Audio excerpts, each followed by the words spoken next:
A massive star dies, and the collapse throws matter one way. Neutrinos stream with it, so the newborn black hole recoils the other way. Some get a strong kick at birth, others get almost none. What decides the difference? This is Cosmion. Point it at any question in the universe, and it will show you the answer, whether you can bear it or not.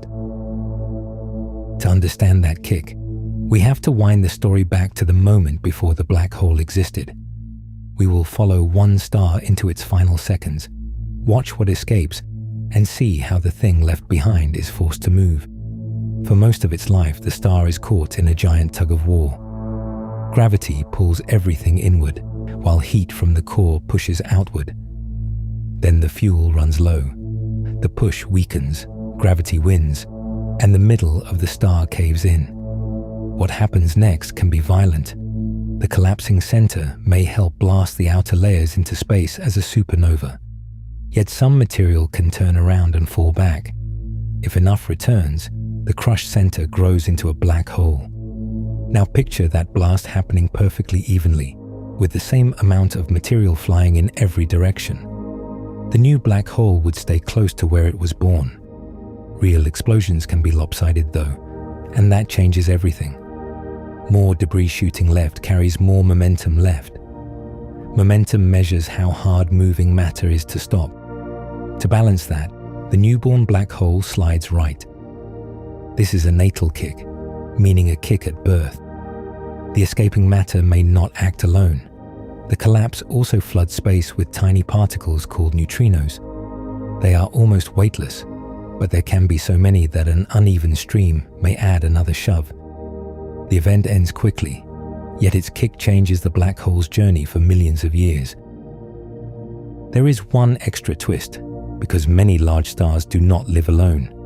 They circle a companion, so both stars are already moving before anything explodes. When one suddenly loses a lot of mass, the surviving pair can recoil even if the blast itself is balanced. Then a true birth kick is added on top. If it points the same way, the pair moves faster. If it points against the motion, it can slow the pair down. And if the kick is strong enough, the two objects split apart, sending the black hole into the galaxy alone. That brings us to a strange system called MAXI J1305-704. We will call it J1305 because the full name is a mouthful. It sits about 3,200 light-years from the Milky Way's flat mid-plane.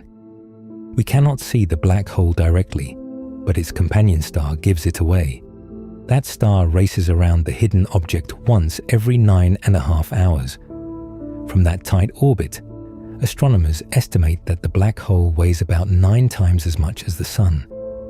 Those measurements also reveal how the pair is moving through the galaxy today. Researchers then used computer models to run its story backwards. They tested path after path through the Milky Way and kept only the histories that could create the binary we see now. In one detailed model, J1305 began in the Milky Way's thick disk, and the two stars evolved without outside interference. Under those rules, a gentle birth was not enough. The black hole needed a kick of at least 70 kilometers per second. 70 kilometers per second is hard to picture, so let's give that speed some time. Keep it up for 100 million years in a simple straight line, and you cross more than 23,000 light years. That is a scale comparison, not J1305's measured route, because the galaxy keeps bending its path. Nobody watched J1305 being born. The 70-kilometer figure comes from a 2023 model and its starting assumptions. Then a 2025 study compared J1305 with nearby stars.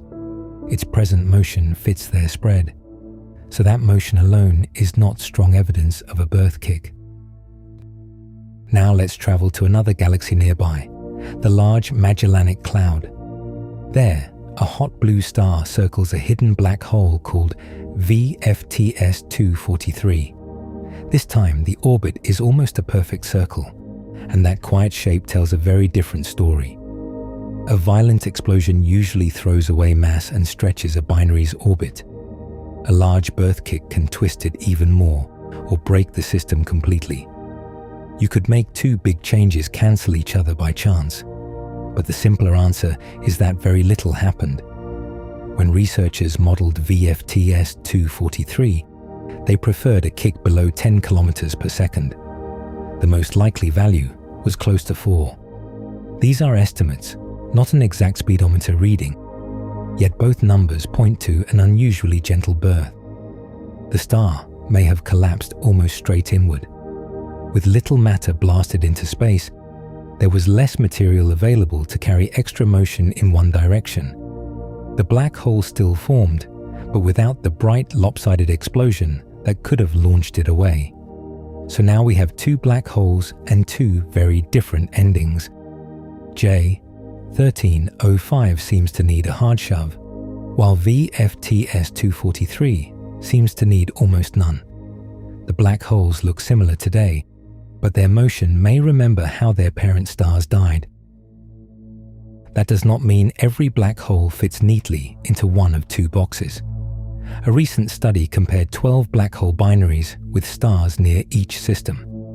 Some binaries moved in unusual ways, while others blended in without needing a strong kick. Nature appears to use more than one route, but there is a hidden problem in that evidence. We usually find these black holes because a companion star is still beside them. Strong kicks are more likely to tear pairs apart.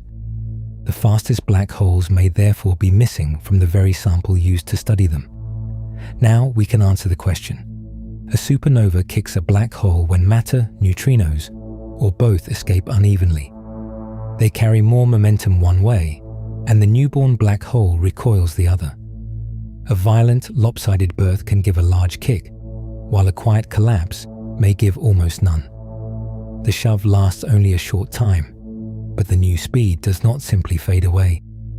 The Milky Way pulls on the black hole and curves its route. Across millions of years, a tiny moment at birth can decide where that invisible object wanders next. Finding one on its own is difficult, because an isolated black hole gives off almost no useful light. We may notice it only when its gravity bends and magnifies the light from a background star. For a while, that distant star appears brighter, even though the black hole itself stays dark. Rubin can spot many more of those brief changes. Other telescopes can then measure the hidden lens more precisely and test its mass and motion. If enough lone black holes are found, we can compare the slow ones with the fast ones instead of guessing from surviving pairs. That comparison could reveal the missing story. Some stars die in bright, uneven explosions. Others simply fold inward with hardly a flash. The light disappears, but the kick changes the journey. That altered path can preserve a record of how the star died. The lens does not blink. Subscribe, because next we follow the hidden pull carrying the Milky Way through space and ask what the great attractor really is.